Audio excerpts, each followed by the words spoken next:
Welcome to Raptors Today. Now, very emotional game for the Toronto Raptors as well as the Miami Heat, if you will. Kyle Lowry's return. Now, the Raptors did not get the job done on the court. They lost 114-109. I'm Savanna Hamilton alongside Paul Jones and Sherman Hamilton. Amy Audibert will be joining us in a little bit, but let's break down, first things first, Kyle Lowry's return. Okay, I don't know about you guys. I mean, I was thinking to myself, I'm like, I'm not crying, you're crying the entire time. Sherm, when you saw the tribute video and just like capturing all the special moments, his kids, the legacy that he left in Toronto, what spoke to you?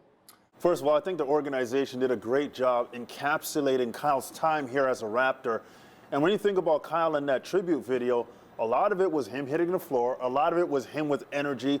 He's driving his team. He's showing emotion. That's how Kyle played while he was a Raptor, and that's how he continues to play. We saw that in the matchup against the Raptors.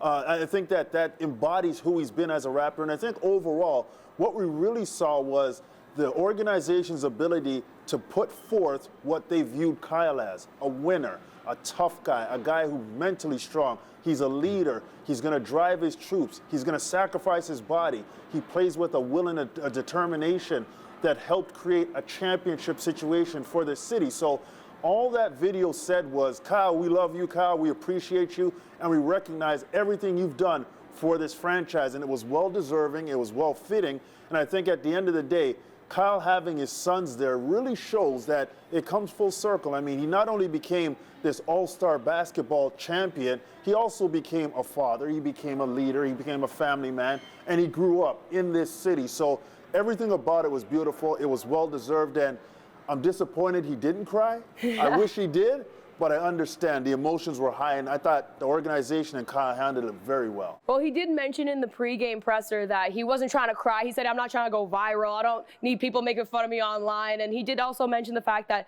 his wife and his kids, they came back on Friday to kind of experience Toronto and catch up with their friends before the game. So it really tells you just how much roots he had. Also on social, he was posting, just the Canadian flag and saying home and wearing the jacket. Like, it was a very emotional experience, whether he showed it or not. He probably cried afterwards. Let's be honest. I don't know. Maybe he did. But Jonesy, talk to me about the atmosphere in the building, because we were all there. But describe it for me. Well, first of all, it was a terrific video, and it was really nice that there was a full house here to see it.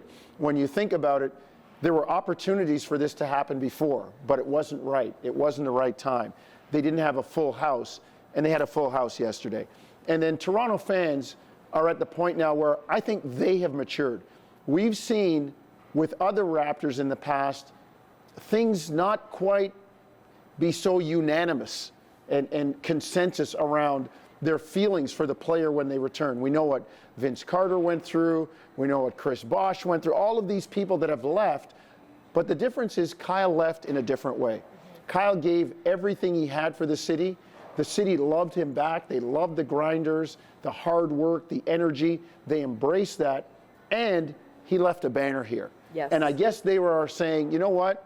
You did all that for us. You left us a banner. We understand you want to move on. You want to pursue another one, and we can't give you that. Go ahead. It's okay. And I thought it was interesting the first time he touched the ball. Most times you expect a boo. People cheered. Yeah. People cheered when Kyle got the ball at the top of the lane. It dissipated after that, but I think the fans understand everything that Kyle did, and he's the kind of guy that when you love him, he loves you back even more. Mm-hmm. And I think that's what we saw yesterday with a full house in the building. Oh, he definitely plays with his whole heart, and also such mixed emotions, I think, in the building. You almost didn't know who to cheer for. You're like, okay, yes, no, go Raptors. You want the Raptors to win, of course, but when Kyle Lowry touches the ball, okay, you want him to do him. You want to see him succeed as well. So lots of mixed emotions. But now we're going to hear directly from the man himself, Kyle Lowry. I miss everything about the city, the country, the organization. There's a lot to miss. There's a lot of things that you got to remember. I played in the city for 8 years, played for the organization for nine years. There's a lot of things to miss. My kids grew here, and they got to come up early to go see their friends. They've been here since Friday, And they went to a hockey game today, so they haven't gone to a hockey game in Miami. A little too warm for that, but like it's just a lot of things that you just continue. You miss to see the people that you've grown to know, the relationships that you've built. Honestly, I've given you guys the media here great times, hard times, but I miss you guys because you guys are always fair to me, and you miss a lot of things about it. That's due to the respect that I earned, but that's also the relationship I created with Masai, Bobby, Larry, the Raptors organization. We all were in conversations at all times about everything, and it just they looked at me like someone that they was like, listen, you helped build this thing. We will never disrespect you in any type of way, and I felt the same way. So we wanted to do it the right way, and it was just time. It was like naturally a good phase out into hey, you did everything you could do here. Could have won another championship if I wanted to. Hopefully I would have, but I didn't. But it was like time for the next phase, right? And that's for Freddie, Pascal, OG, to take their next step. So it was like one of those things where it wasn't like, oh, he's old and can't play anymore. It was just like, listen, it was time, and it worked out perfectly for everybody. And like I said, when you've given so much to a franchise and they've given you so much, you want to see them be successful, however that is. Now, guys, we actually do have to talk about the game itself. We got to break down, the actual performance in basketball. Max Strus and Victor Oladipo comes to mind, Sherm. They combined for 13 out of 18 threes, most of those coming in the second half. I know for Strus, pretty much all of them coming in the second half. So break down just what you saw from those two role players traditionally on the Miami Heat. Well, usually they get their buckets off of movement. And I think Max Strus especially is a guy who, he doesn't really handle the basketball like that. He's a guy who operates off of Jimmy Butler, Bam Adebayo, Kyle Lowry, Tyler Hero. All these guys create shots for him. And I thought he did a great job of just being present, locked and loaded, and made shots. No Jimmy Butler in the game. Obviously, it changes the dynamic, but he found shots. And I thought the Raptors extended themselves a bit when they started to double-team Tyler Hero. That forced longer rotations, and Strus is in the corners knocking down shots, harder to get to him. When you talk about Victor Oladipo, though, I think it's a very different situation. Victor Oladipo is a guy who can score on his own, and he's been known to do that prior to his injury. Coming back at this juncture, he's like the best free agent pickup you could have. Not only is he fresher, but he also knows the system. He's been a proven scorer in this league, and you add him to a mix of a Miami core that plays hard defensively and can score from different areas of the floor. And Victor Oladipo, if healthy, is going to be a big piece for them moving forward. And I do think that the way they shoot the basketball, it's not an aberration that they made a lot of threes. They're a good three-point shooting team. So you got to understand, without Jimmy Butler, you've got to be more focused on guys who are getting set, their feet set, knocking down shots. And I think overall, even though Miami made those threes and they really hit a barrage of threes in the second half, the Raptors were still in position to give themselves a chance to get this game. They weren't able to, but tip your hat to the Miami Heat. Chris Quinn on the sideline doing a good job coaching his team in the absence of Eric Spoelstra. That Miami culture is real, and they play the same way regardless of who's on the floor. Well, this is why they've had the season that they've had. When you have such a well-rounded team where anybody could step up on any given night, it does actually remind me a lot of the Raptors in the way that they've built their roster, too. A lot of guys can perform at high levels when certain players, certain their stars are not available. So we saw that from Victor Oladipo, and we saw that from Max Strus as well. And Tyler Hero. And Tyler, yeah, exactly. He was also very, very effective as well. But let's talk about, the Raptors, because at the end of the day, as you mentioned, they were within winning range. Okay, they were leading by 10 at the half, but Pascal Siakam and Fred VanVleet, they both had great games. So tell me what you saw. Well, 29 points for each of those guys. And again, I'll go back to our theme from early in the show. We talk about leadership, and your legacy as a leader is how many leaders do you leave behind? And certainly, Kyle Lowry left Fred VanVleet and Pascal Siakam here in Toronto, equipped with everything that he had given them.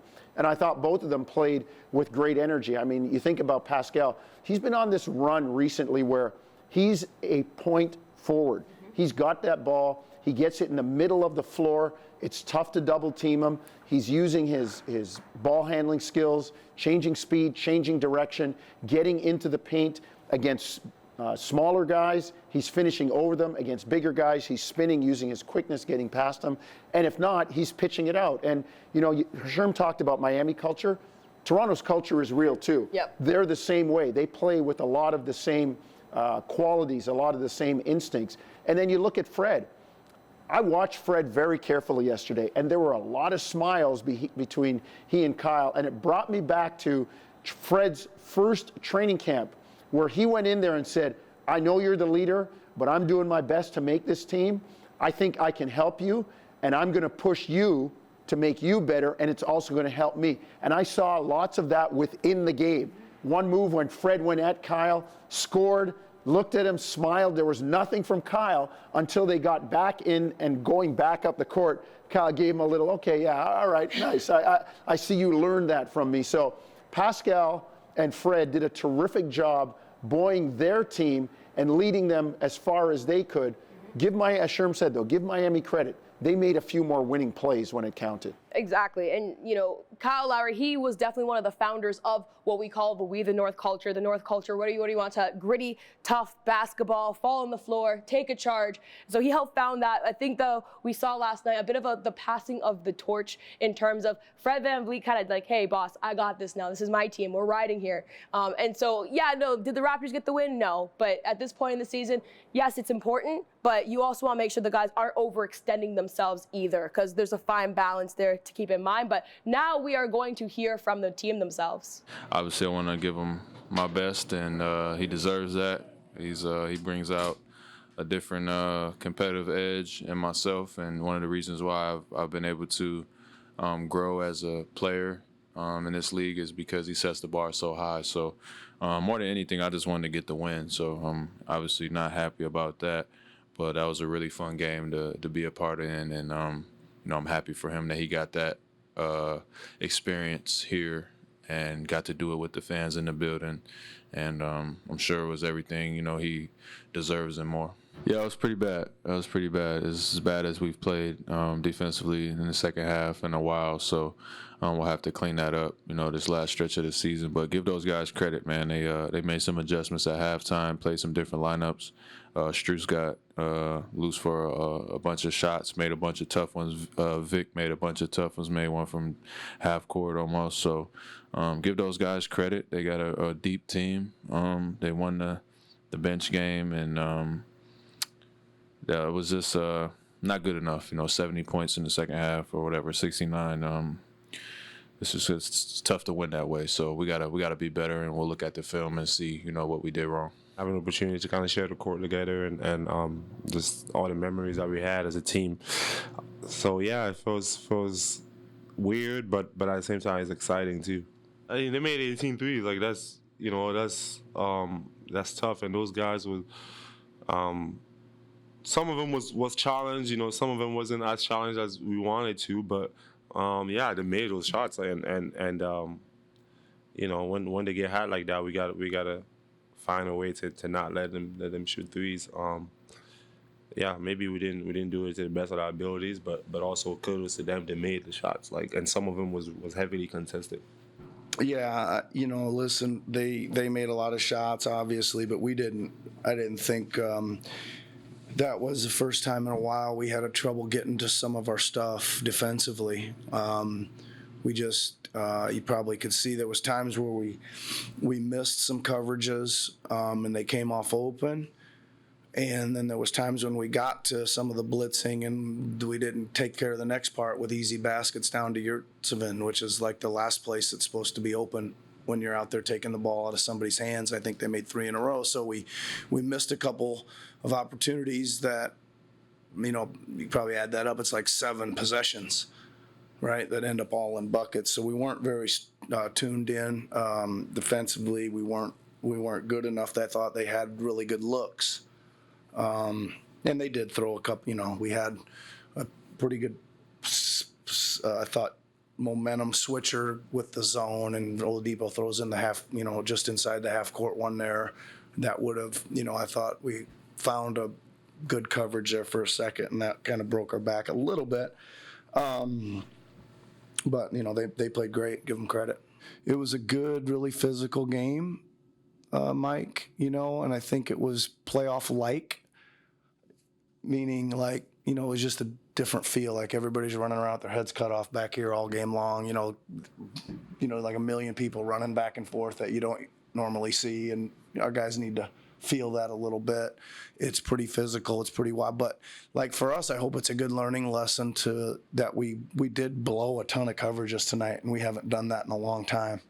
Right, like we got to make sure that I don't care how many people are in the hallway before the game, you got to get focused in, right? You got to get focused in and execute what we're doing because if not, we're just going to hope they miss, right? And they didn't miss tonight. Now we're going to kind of look at the playoff picture here. Sure, I'm going to start with you because if the Raptors kind of land within the 5th or 6th seed, that means that they're starting the playoffs on the road. But this is not necessarily an issue for the Raptors, who have a better road record on the season than they do, surprisingly, at home. Yeah, 24-16 on the road, only 21 wins at home. Now, you look at that, and we all know the playoffs are a different animal. You can't really draw or extract too much from regular season performances.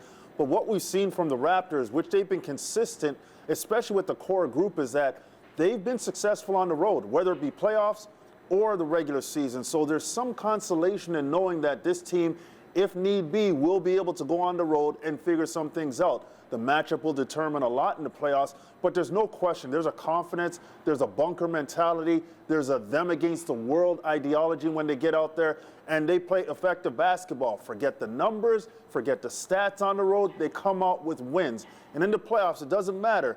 You could lose by 30, you could win by 30. It's one game and you move on to the next. So the focus that the Raptors have on the road is something they can draw on, and understanding that it's a confident group.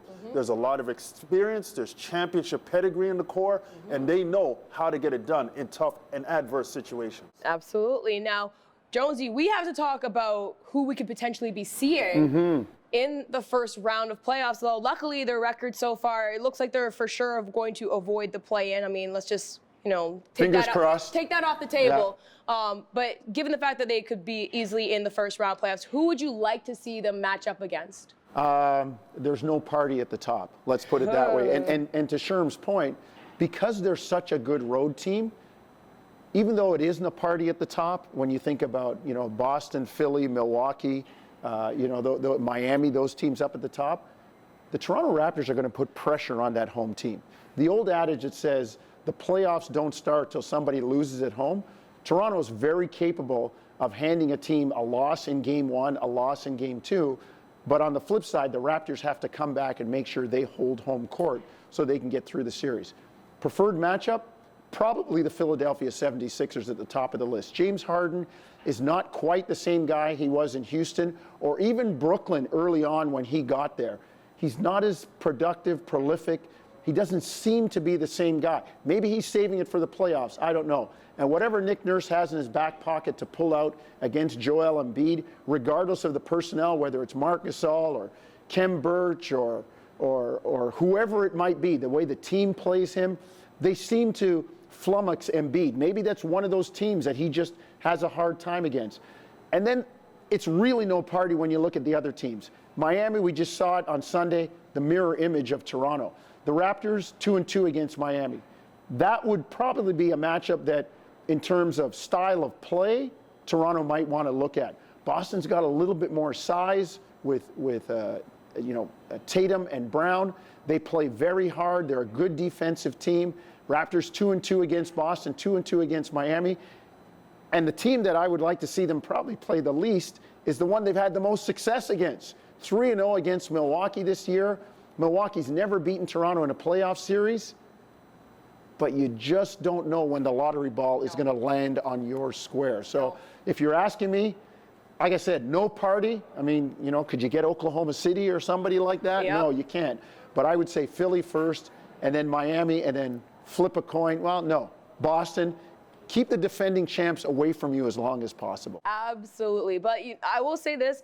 It's really hard to beat a team 3 times in a row, which the Raptors have done with the Bucks, of course. But, you know, if you look at it, that's just not a matchup you want to see in a playoff scenario. No, so are you saying the 76ers? Because we said 76ers last time. That would be my preferred choice. And again, that's going to be no party. So you don't trust the process that much? No. Now, Now, just before we head over to Amy Audibert, I have to take a moment to recognize something very special and close to home that has happened for me, my alma mater getting a national championship title, bringing it back to Ryerson University. The women's basketball program went undefeated throughout the regular season. My old coach, my former coach, head coach Carly Clark, she won Coach of the Year for youth sports, as well as the rookie when I was the vet on the team. She's now the senior, and she helped lead the Rams, Gemma Bin Edwards. She got MVP of the tournament as well. So congratulations to the Ryerson women's basketball program. Can't be happier. Now, Amy, take it away to break down the Raptors' next matchup against the Atlanta Hawks. Thank you so much, Savannah, and congratulations to you and your Ryerson family. It's not easy to win championships, and I know you had a part of that too. So again, just huge congrats to everybody involved over there. And well, let's look at the next visitor here at Scotiabank Arena. It is the Atlanta Hawks. They come in on a hot 5-game winning streak, and they are led by Trae Young, who is a handful for the entire league. But when you look in these last 3 games, Young is averaging just right around 36 points and 9 assists. He's shooting close to 50% from the field. We all have seen what this young man is capable of. He's an elite shooter from anywhere on the court. He's a great passer, but the biggest asset he brings is his confidence. He's not scared of anybody, and he thrives on the road. So these fans at Scotiabank are going to have to get loud and proud for their Toronto Raptors. We know this last week of the regular season is very meaningful for many teams, including the Atlanta Hawks. Right now, they are sitting at number 8 overall in the East, which means they are still in contention for that at-home play-in tournament spot. And it's not just Trae Young that the Raptors have to defend. They've got some pretty deadly weapons. DeAndre Hunter, Kevin Huerter, Danilo Gallinari, and Clint Capella are also guys that are capable of going off. So you can throw doubles, traps, and all sorts of things at Trae Young, but he is a great passer, and he's confident in a lot of his teammates around him. For the Raptors, you can expect some defensive intensity. They were not happy with some of the miscommunications and scrambles they showed in that second half against Miami, but we all know that they are so capable of rotating, scrambling, and really causing some havoc on the defensive end. So look for that in this Atlanta matchup. We know that defense is what the Raptors really predicate themselves on. And on the other side of the ball, the bench scoring is going to be huge, and scoring, but also just production, keeping that level of intensity up off the bench. With OG Anunoby still being a bit of a question mark for the Raptors, that means that somebody from the bench probably has to still slide into a starting position and puts a little bit more pressure on that second unit to show up and contribute to a win. Play tough, play hard, and play intense. Thanks, Amy. Now, the Raptors will be taking on the Atlanta Hawks Tuesday at 7:30. You can watch and listen to it on TSN. Once again, that's at 7:30. From myself, Savanna Hamilton, Paul Jones, Sherman Hamilton, Amy Audibert, as well as Armando, Jake, and Garth behind the scenes. Thank you for watching another episode of Raptors Today.